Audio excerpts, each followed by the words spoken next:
Now we're into the real stuff here. Top 50 is tough. Top 40 is brutal. Let's just get right in there and jump in and go with number 40. This is actually a relatively new movie for me. Deadpool. Deadpool, I was really nervous about when they announced it was being made because Ryan Reynolds was going to be in it. And Ryan Reynolds, of course, was Green Lantern. And Green Lantern was terrible. So I was very, very concerned that Deadpool was going to be another bad one. And yet, Ryan Reynolds pushed really hard to get it made.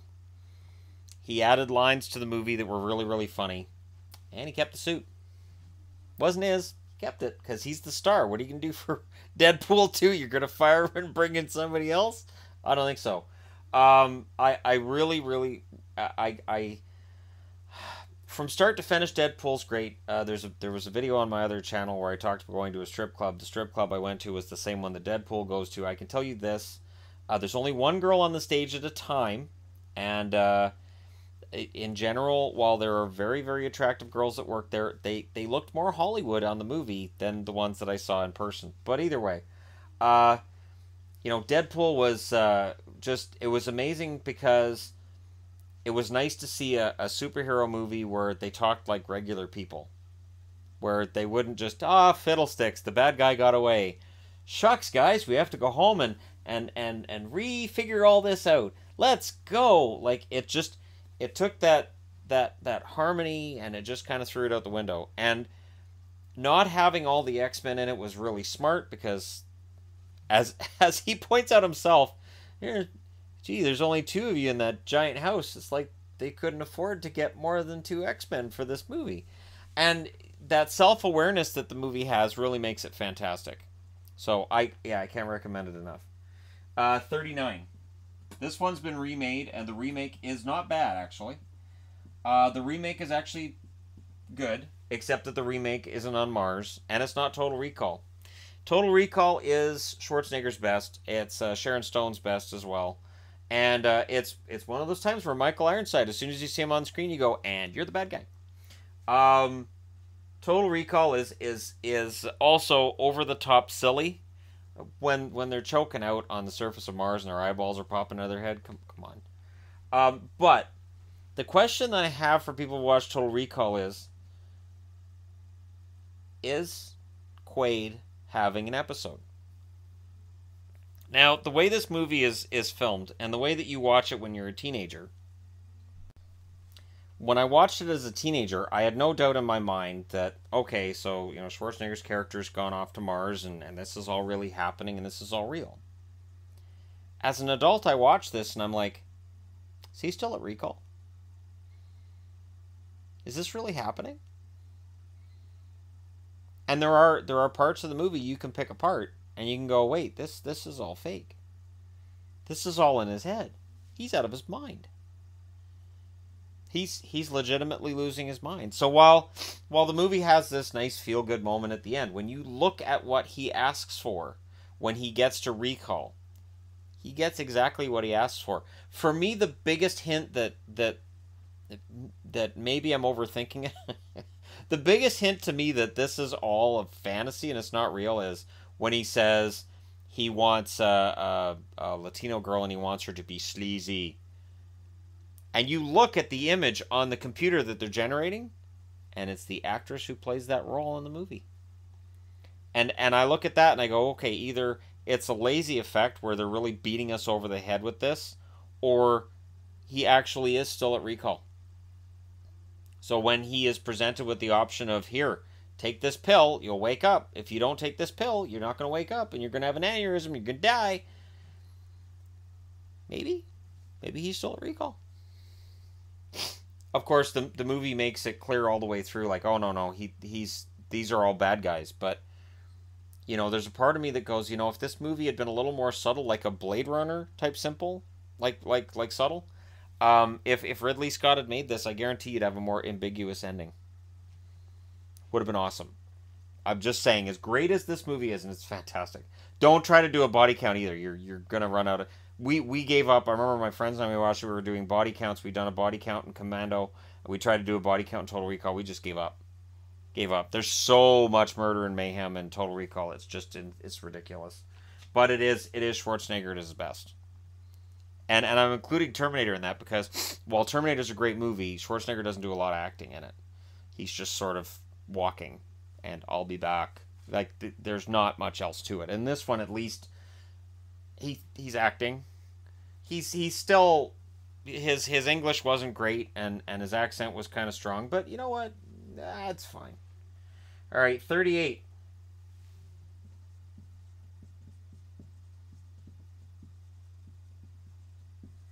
Iron Man 3 would be higher than this if not for the Gwyneth Paltrow bit at the end, where they make it look like she's kind of the hero. And I was like, seriously? Why is Pepper the hero? Why is she saving Iron Man? There's the fantastic scene, and they ruined it in the trailer, where they show all of the suits fighting. That would have been great not to show in the trailer. I'm so sick of Hollywood doing this now. Hollywood feels like, okay, there's X amount of dollars in this movie. There's over $100 million in this. We got to show them everything in the trailer to make sure they come out and watch it. It's bloody Iron Man. People would go and see it. They show too much in the trailer, so when you have this great scene that I should be standing here and saying, hey guys, there's this really great scene towards the end. It's so much fun. You guys should know what I'm talking about. But because it's in the trailer, everybody knows. It's so stupid. And really, Iron Man 3 is good despite its trailer. It kind of strips down the Tony Stark character again at the start, which is fantastic. By all means, show us more of Tony Stark being human and going through not necessarily regular everyday situations because we can't identify with Tony Stark, but at least show us something here. And this movie does that. So depending on how long that character's played by Robert Downey Jr., I would hope we'd get to see another flick like that. But Iron Man 3 is great. It's a fantastic movie. 37. I'm not writing out the whole title. I don't have time. Captain America Civil War. Captain America Civil War is what Avengers 2 should have been. This is the second Avengers movie, not that Age of Ultron crap. All Age of Ultron does is sow the seeds of Tony and Steve not liking each other. You know where they could have done that? In this movie. Age of Ultron does nothing. It introduces Vision, who is pointless. And it's too bad because Vision could have been really cool if he wasn't created in a really stupid fashion.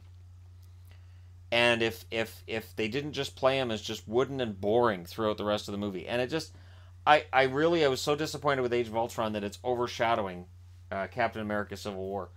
Which is exactly what Age of Ultron should have been. Of course, Civil War introduces us to the fact that Marvel now owns Spider-Man. That's right, they now own Spider-Man. And because they own Spider-Man, he can show up in Civil War. And he does. And he's kind of fantastic. And that battle at the end is so well set up and is so well done. And by the end of the movie, you really believe that Rogers and Stark are on opposite sides of each other, and yet they're both on the right side of the law. But Stark, Age of Ultron, Stark to me is the villain. To me, Tony Stark is absolutely the villain of Age of Ultron, especially when his experiment goes haywire, and his answer is basically, oh, I know what'll fix that, I'm going to do more experiments. No, Tony, you're not. Here's a Rubik's Cube, go sit in the corner, we're going to try to fix the crap you broke. So I totally identify with Captain America, of course. Captain America is my favorite character in the Marvel Universe because the Marvel Universe doesn't make any sense. You stick a guy in Stars and Stripes and give him a shield, and I would normally roll my eyes and go, oh, that's lame. But they've made Captain America excellent. And it is really, really, really a good movie. 36. Alright, this is where people are going to be like, are you serious? Are you serious? The first time I did this list, this movie was a lot lower. Because I don't want arguments with people. So I'm like, I'll just put it down in the 80s. No. The Last Jedi is fantastic. I'm well aware I'm putting it ahead of Star Wars, and I don't care. Star Wars needs to branch out. It needs to. It can't just be a story about the family anymore. The family got destroyed in the prequels, as far as I'm concerned. Once we realized that Darth Vader was just a whiny emo boy that killed a bunch of kids, he lost all of his villainy. Last Jedi, kind of fantastic. And a lot of twists and turns through it, and maybe it drags a little bit long, sure. But it means that coming from here, the movie's going somewhere else. And it's funny because J.J. Abrams, when they came out with The Force Awakens, said, we're taking you somewhere familiar so we can take you somewhere new. This is that somewhere new. And I know fans of Star Wars aren't happy. But it made a ton of money. I went to see it twice in the theater. I'm buying it as soon as it comes out on Blu-ray. And I'm going to watch all the Star Wars movies in order at some point. And this one's going to be at the end, and it belongs there. It is a Star Wars movie. Mark Hamill may have had problems with the way that Luke Skywalker's portrayed, and in the beginning I did too, but when I watched it and I thought about it, in this universe, Luke Skywalker had a huge challenge in his life, and he had to turn his back on who he was. He had to turn his back on the Jedi. The Jedi, at the end of this movie, you know that the Jedi as we've known it are done. They're done. It's over. But I'm very excited about Episode 9. I think Episode 9 is going to be fantastic. And then after Episode 9, we're done with episodes. And we just have individual movies.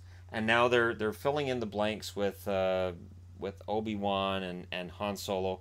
They're filling in blanks that I don't think we really need. So they're going to show us the Kessel Run. They're going to show us what Obi-Wan was doing for 20 years waiting for Luke to grow up on Tatooine. Like, we don't need these stories. But you know what? They'll still probably be pretty good because it's in Disney's best interest to make good movies. So they can maximize the amount of money they get for the amount of money they spent on the Star Wars franchise, which was a ton of money. So, Last Jedi at 36. 35. I'm going to cheat on 35. And I'm going to hope that you guys are okay with me cheating. Back to the Future 1 and 2. Well, how can I do that? How can I have Back to the Future 1 and 2 rated as the same? Because basically 2 is the second part of 1. Unlike some other movies where the sequel is something completely different, to me, Back to the Future 2 is a direct sequel to 1. And if you watch 2 right after you watch 1, it's one movie. Except Elizabeth Shue becomes the girlfriend. That's the only part that is kind of a delight because I love Elizabeth Shue. To this day, she's beautiful, and she can call me anytime she likes, although she'll never see this, so it really doesn't matter. Back to the Future 1 and 2. I remember seeing Back to the Future 1 in the theater. I didn't see 2 in the theater because 2 and 3 were coming out back to back. And there was some bad word of mouth about 2 and 3 before they came out. There was some concern they weren't very good, and I was, on the fence because I was a teenager, so of course I'm on the fence. But 2 was great. And what I love about 2 is that it's dark. And it gives you a dark dystopian future and a dark dystopian present. And then you can get into the fact that, alright, so this is the timeline. And from here, Biff goes back to 1955 and changes the timeline. Okay? When Marty and Doc go from 55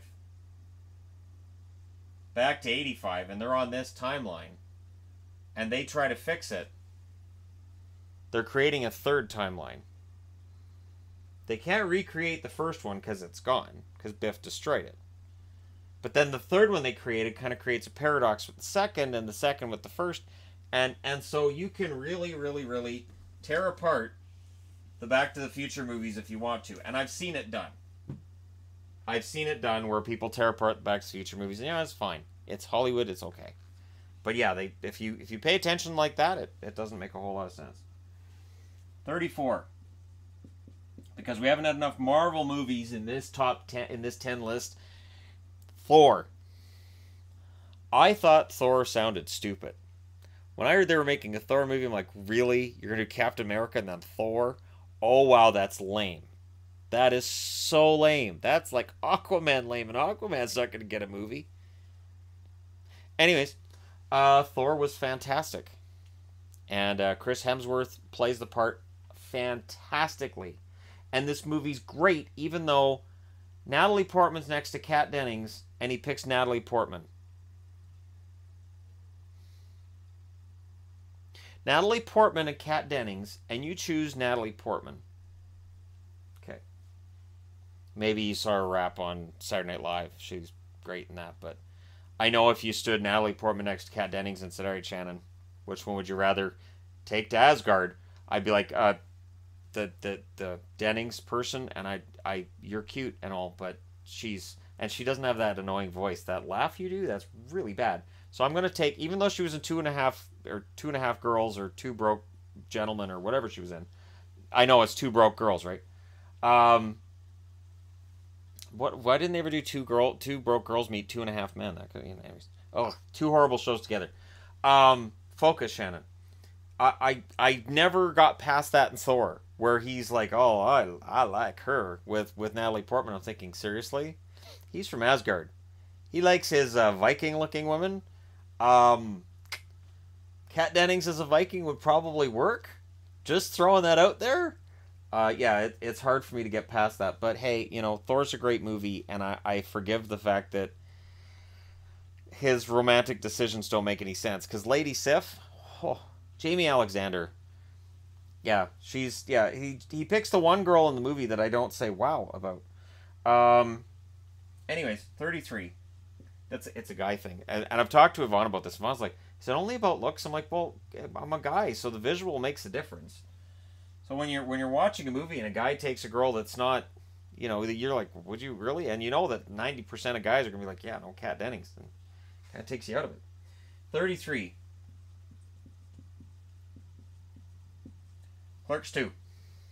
If you want a movie that's going to be near the top of my chart, that's going to be near the top of my wife's chart, that's it. And don't ask me to explain. I don't know, because she doesn't swear, and that's not just an on-camera thing. She doesn't swear at all. I don't swear on camera. I try not to swear around her. But in general, with people I used to work with, yeah, no, I swear like a sailor. But Clerks 2 has got a lot of bad language in it and some very, very questionable material. I've watched Clerks 2 countless times, at least 50 or 60. And I've pretty much memorized it. And to this day, every now and then I will very unfortunately say the term porch monkey and then say I'm taking it back. It's okay, I'm taking it back.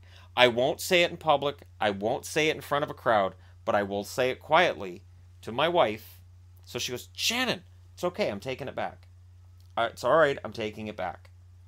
Because it is one of the funniest lines in the movie, and it's a movie that has the word pillow pants in it. And I think of it as one word. I know pillow pants is technically two, but I think of it as this troll pillow pants. It's all one word, and it's an evil troll who lives somewhere unspoken of.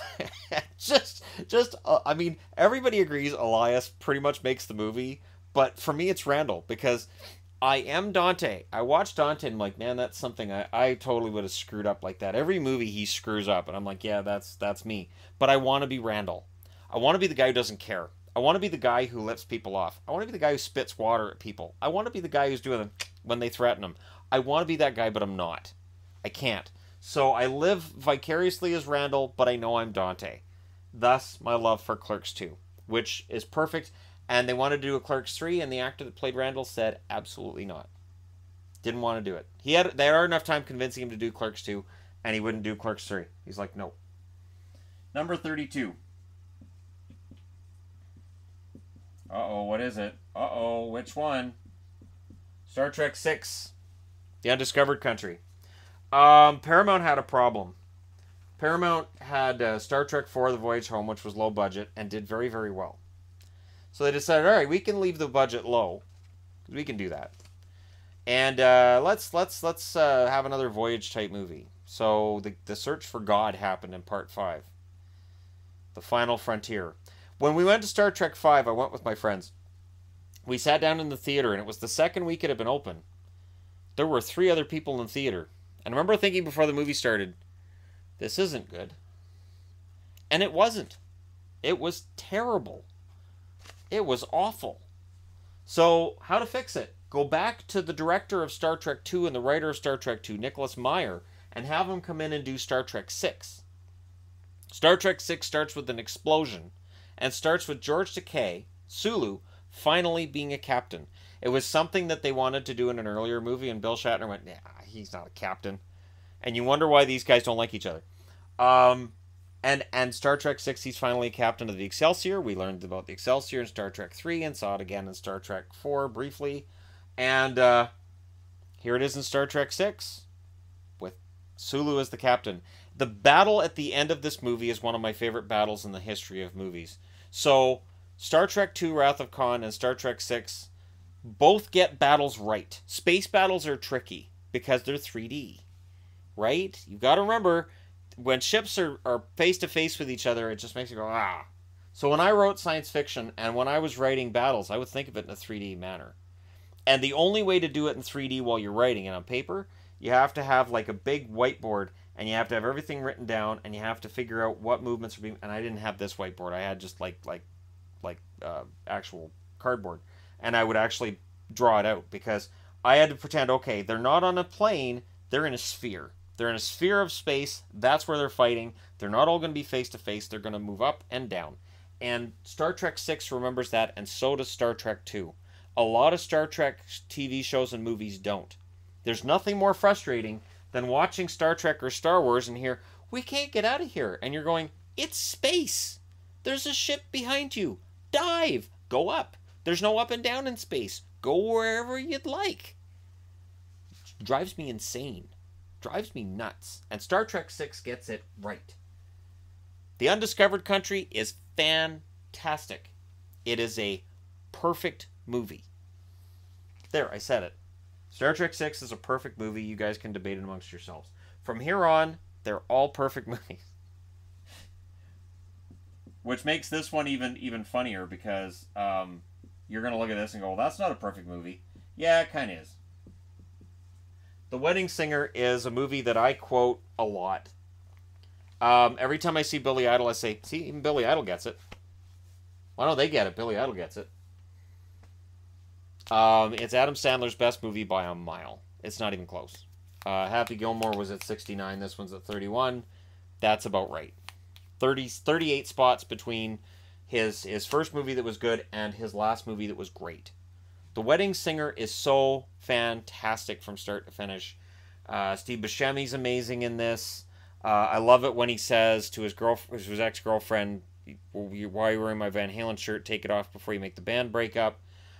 Drew Barrymore is fantastic in this. You can't help but fall in love with her in this movie. And it's the last time that I think that Adam Sandler played a character you actually feel bad for. In a lot of movies, you know, he's the underdog, but he's kind of an ass. So when things don't work out for him, you're like, well, you're an ass. Of course it's not going to work out for you. The Wedding Singer, you're really pulling for him. And then the climax of the movie is kind of understated. It's on the plane, of course, and it's kind of awesome. It's kind of amazing and perfect at the same time. I can't talk enough about how great this movie is. And I know that putting it ahead of some of these other movies beneath it will upset certain people, but you know what? The Wedding Singer is awesome. And so there you go. We're down to my top 30, which is where, yeah, as I said, pretty much, you know what? I'll say that's the dividing line. I'll say below Clerks 2. I could find issues with. From 33 up, they're just great movies. They're just awesome. And I'm really, you know, honestly, Back to the Future, and yeah. We're into movies that it's really hard for me to rate and to put one above the other. So, you know, let me know what you guys think in the comment section below. But this is one fantastic set of 10 movies in my eyes. But let me know what you guys think. Hit like and subscribe if you're browsing your way through. And thank you so much for watching. I'll talk to you again soon.